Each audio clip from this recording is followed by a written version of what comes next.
Domas iš Vilniaus. Linkiu po šitos stovyklos savo tęsti tai, ką čia atradau, ramybės, paieškas, su savim pabuvimo rytais ir tradicijas rytinės, kurias čia darydavom. Ir tikiuosi, tai tęsis mano gyvenime, šitą ramybę, kurią čia atradau. Kristina iš Kauno.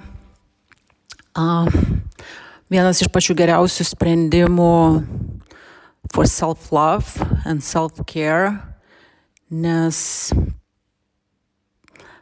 tylėjimas nuvedė į gilesnį savęs pažinimą, už kurį esu labai dėkinga. Margarita, Liuksemburgas.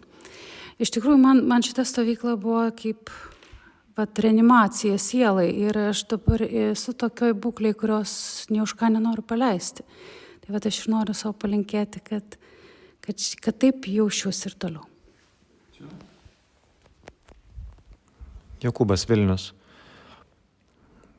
Iš tikrųjų, paskutinės kelias dienas jaučiausi tikrai ženkliai džiaugsmingesnis, norėčiau tą būseną ir išlaikyti toliau.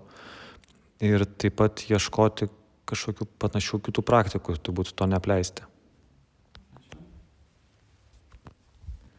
Andrei, Vilnius. Sulėtėjau ir atkreipiau į save dėmesį čia ir dabar, kada esu ir ką jaučiu ir noriu toliau tęsti.